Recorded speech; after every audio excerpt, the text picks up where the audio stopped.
ikhwan-ikhwat yang dirahmati Allah Subhanahu wa taala. Alhamdulillah, summa alhamdulillah wa syukrulillah, sama-sama kita panjatkan puji syukur kehadirat Allah Subhanahu wa taala atas segala karunia-Nya, nikmat panjang umur dalam keadaan iman, Islam, sehat walafiat, nikmat diberikan kesehatan dan kesempatan dapat hadir di Masjid Rahmatullah untuk majelis khususiyah kita. Moga-moga Allah Subhanahu wa taala senantiasa merahmati dan memberkati umur kita.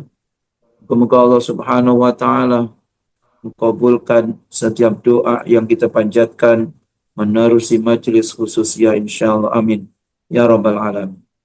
Baik, ikhwan akhwat yang dirahmati Allah Subhanahu wa taala, insyaallah malam ini kita lanjutkan perkongsian Al-Muntakhabat juzuk yang pertama muka surah 289. Buah akal, insyaallah. Sebelumnya sama-sama kita membaca surah Al-Fatihah. Harus kita tujukan kepada mu'alif bihadzal kitab, sahibus sirril wafi wal akhlaqin naki wal fahmis safi, Sayyidina Syekh Ahmad Asrari radhiyallahu an, nafa'ana Allahu bihi wa bi ulumihi wa bi asrari wa bi anwari bid darani, amin. Al-Fatihah. Bismillah.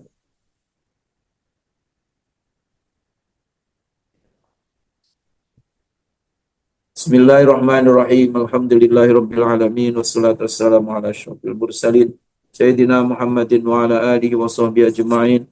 Ya Rahman ya Rahim ya Latif ya Karim ya Allah ya Azim ya Fattah ya Alim. Iftah qulubana wa quluba ahlina wa dhurriyyatina bi futuhil arifin wa faqihna fiddin wa alimna ta'wil wahdina ila sawa'is sabil. Allahumma rzuqna ya Rabb fahman nabiyyin wa hifdzal mursalin wa ilhamal malaikatil muqarrabin bi afiyatin ya arhamar rahimin. Wa sallallahu ala sayyidina Muhammadin wa ala alihi wa sahbihi wasallam. Walhamdulillahi rabbil alamin. Bismillahirrahmanirrahim. Qala al-musannif rahimahullah wa nafa'ana bihi wa bi ulumihi wa bi asrarihi fid dharain, amin. Bab buah akal dan sifat orang-orang yang berakal. Mari sama-sama kita introspeksi diri kita, menerusi apa yang disampaikan oleh Hadratus Said dalam kitabnya ini. Adakah akal kita sudah berbuah? Dan adakah dalam diri kita ada sifat-sifatnya orang yang berakal? Hadratus Syekh radhiyallahu anhu, sebagian ulama ahli adab memberi gambaran tentang orang yang berakal. Siapa orang yang berakal?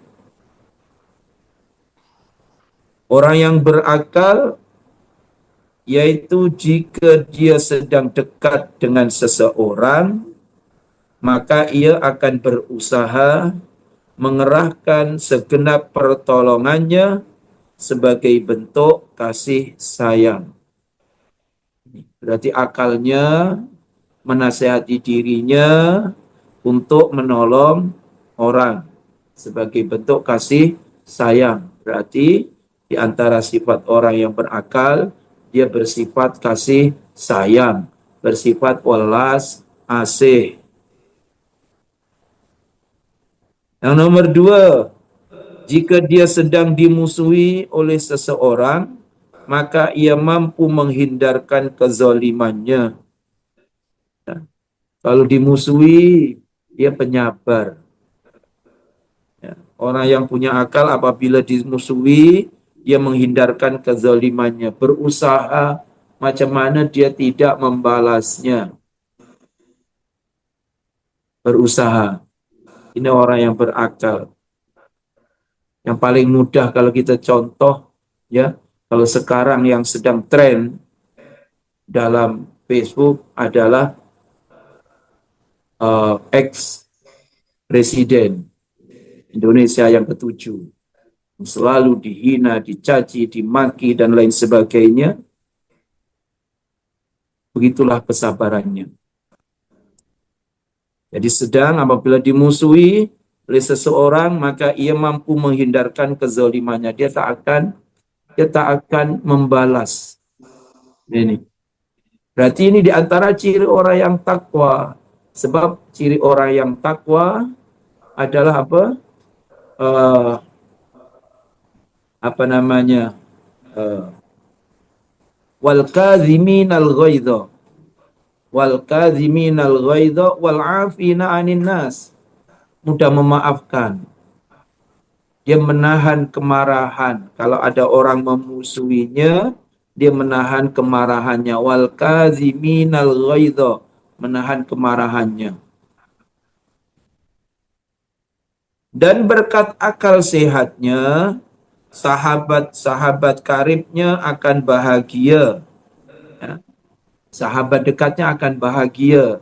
Karena berkat akal sehatnya, mungkin suka nasihati, mungkin suka menolong, mungkin sentiasa memberikan sesuatu yang menggembirakanlah kepada kawan-kawan karibnya, kawan dekatnya. Nah ini, sebab akalnya senantiasa menghendaki yang baik untuk kawan karibnya. Tawasau bil haq, tawasau bis sabr. Itu diantara ciri-ciri juga orang yang berakal. Dan orang yang memusuhinya akan terlindungi dengan keadilannya. Berarti dia tak akan apa? Tak akan membabi buta untuk apa namanya? Membalasnya. Tidak. Ya. Dia akan sentiasa menahan dirinya untuk bersifat adil. Jika berbuat baik pada orang lain, dia tidak akan menuntut rasa terima kasih. Kan? Dia tak menuntut orang lain untuk mengucapkan terima kasih. Ya. Matur suwun. Tak. Yang penting dia keluarkan, dia ikhlas. Sama ada dia diucapkan terima kasih kepadanya atau tidak, maka itu tak ada masalah baginya. Yang penting apa yang dikeluarkan, apa yang dia berbuat baik, itu adalah niatnya lillahi ta'ala, ya sudah. Kalaulah orang itu tak memujinya tak ucapkan terima kasih itu memang bukan menjadi tujuannya. Tujuannya yang penting niat berbuat baik. Dan jika orang lain berbuat jelek kepadanya, maka ia akan mencari alasan untuk tidak membalasnya. Ini berusaha. Mungkin orang itu khilaf, mungkin orang itu lupa, mungkin orang itu lagi apa. Jadi dia sentiasa berusaha untuk tidak membalasnya. Ini untuk sentiasa mencari jalan alasan untuk tidak membalas. Ataupun memberinya maaf. Jelas, memberi maaf. Wal'afina anin nas. Berarti sifatnya orang yang punya akal adalah pemaaf. Sifatnya pemaaf, tak ada sifat dendam, husumat, hasad, iri hati, tak ada. Sekarang kalau kita tengok dalam media sosial, subhanallah, begitulah orang yang hebat-hebat, orang yang berilmu nampaknya kan. Tapi begitulah keadaannya, saling mencaci, saling memaki, saling menghina dan lain sebagainya. Ini.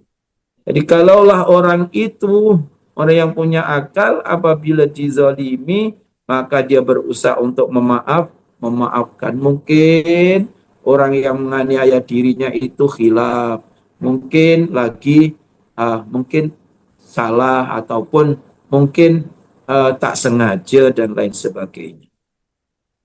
Tapi sebaliknya, sedangkan orang yang bodoh itu sesat dan menyesatkan.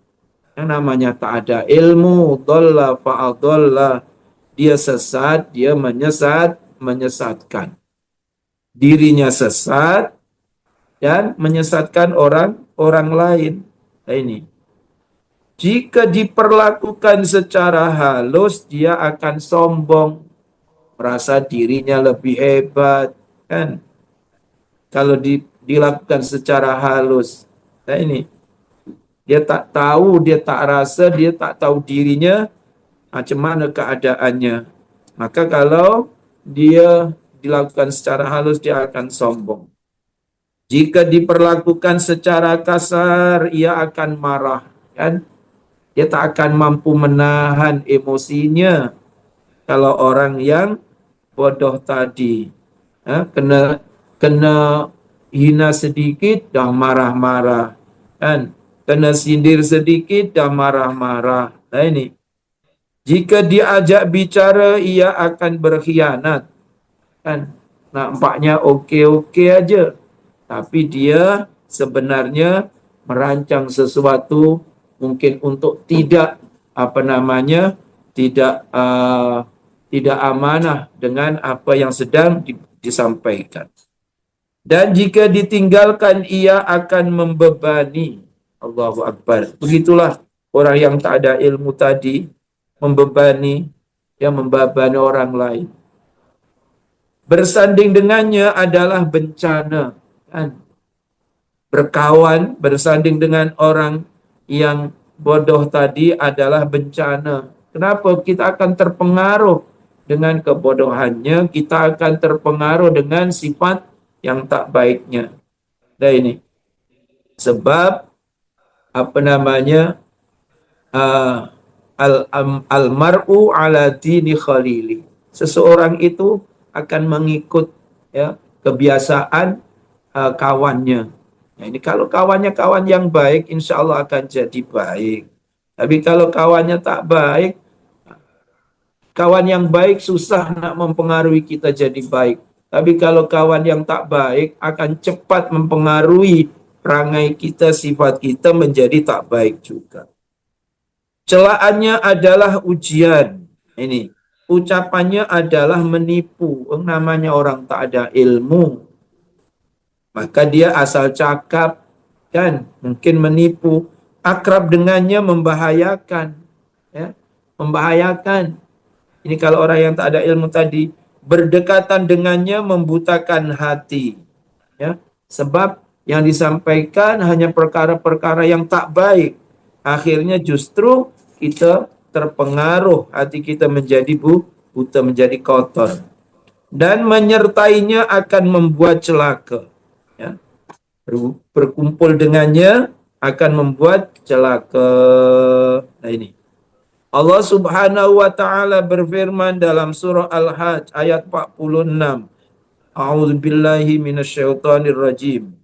Afalam yasiru fil ardi fatakuna lahum qulubun ya'qiluna biha.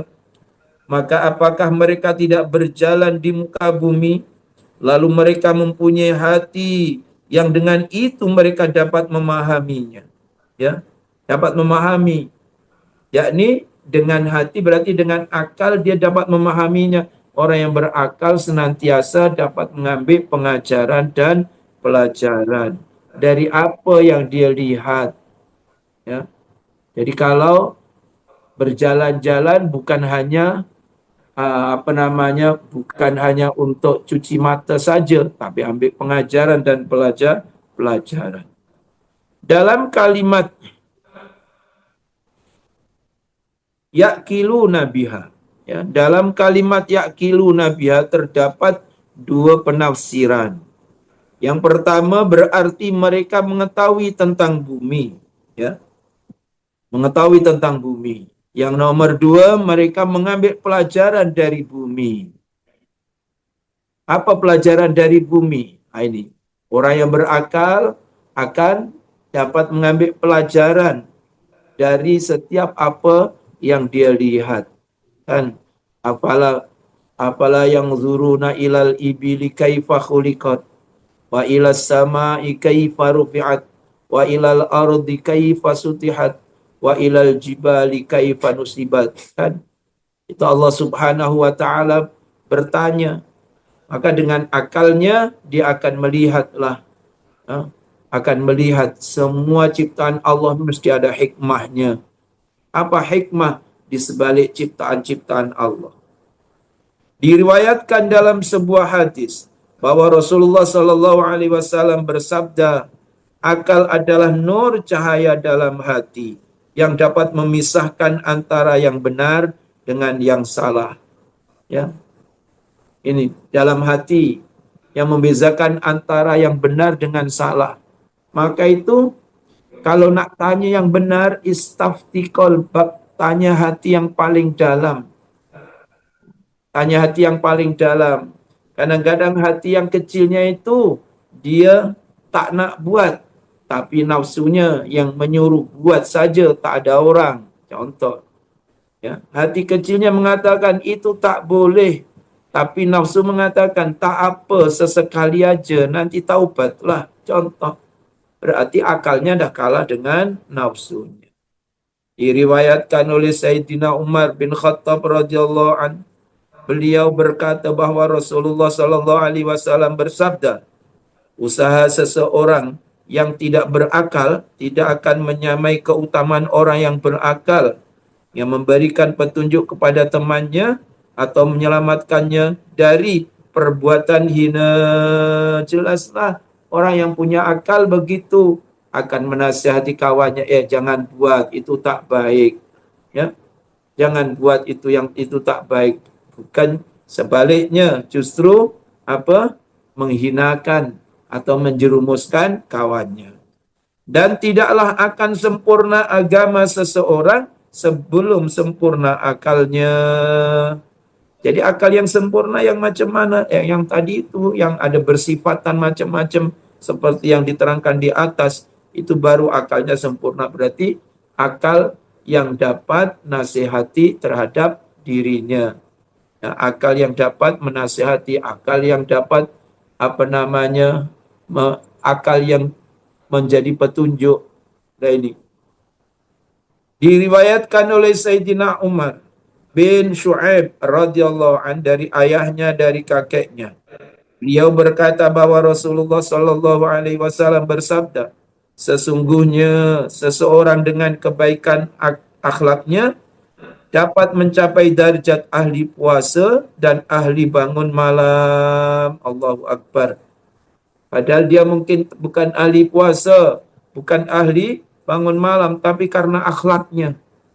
Maka itu kata Rasulullah dalam satu hadis, amal yang akan amal yang akan memudahkan seseorang masuk ke dalam surga adalah taqwallah wa husnul khuluq, ya, akhlak yang baik. Nah, akhlak yang baik tadi itu yang dapat akhlak yang dapat membawa dirinya untuk menuju kebaikan, dapat menasihati saudaranya kepada kebaikan dan lain sebagainya. Dan tidaklah kebaikan akhlak seseorang jadi sempurna sehingga akalnya sempurna. Maka akal menjadi kuncinya. Dan akalnya sempurna, maka insya Allah kebaikan akhlaknya juga sempurna. Jika akalnya sempurna, maka sempurna imannya, kan? Jika akalnya sempurna, maka sempurnalah imannya. Imannya itu berarti berhubung kait dengan rukun iman, meyakini, ridho akan semua ketentuan, sabar akan ketentuan, dan lain sebagainya. Dalam masa yang sama juga taat pada Tuhannya. Berarti sentiasa taat. Kalaulah akalnya sempurna, dia sempurna imannya, taat pula pada Tuhannya, dan menentang pada musuhnya yaitu iblis, maka dia akan berusaha menentang hasutan-hasutan iblis. Ya, sebab Allah Subhanahu wa taala dan memberikan makluman kepada kita, inna syaitana lakum aduwwun fatakhizuhu aduwa. Sesungguhnya itu syaitan adalah musuh bagi kamu, iblis musuh bagi kamu, fatakhizuhu aduwa, maka jadikanlah dia sebagai musuh dengan hati, jangan diikuti bisikannya. Maka moga-moga ikhwan akhwat yang dirahmati Allah Subhanahu wa taala, moga-moga Allah senantiasa membimbing akal kita, akal yang sempurna, akal yang dapat membezakan mana yang baik, mana yang hak, mana yang batil. Akhlak, ya, akal yang dapat menyempurnakan keimanan kita tadi, akal yang akan membawa kebahagiaan kita dunia hingga akhirat kelak insyaallah. Amin ya rabbal alamin. Begitulah ikhwan akhwat sedikit apa yang boleh dikongsikan. Moga-moga ada manfaatnya. Baik, sebelum kita bersurai, marilah sama-sama kita membaca surah Al-Fatihah. Kita tujukan pada Rasul Sallallahu Alaihi Wasallam, keluarganya, juga sahabat-sahabatnya, serta pengikut sahabat hingga ke hari kiamat. Tak lupa kepada guru-guru kita, kepada pendahulu-pendahulu kita, kepada mereka-mereka yang senantiasa menyokong al-khidmah, senantiasa membantu al-khidmah yang telah kembali ke rahmatullah. Moga-moga Allah Subhanahu wa taala terima semua kebaikannya, bil khusus Yai Nabhan, moga-moga semua kebaikannya diterima oleh Allah, kekhilafannya diampunkan oleh Allah, dan dikumpulkan bersama dengan guru-guru. InsyaAllah. Al-Fatihah.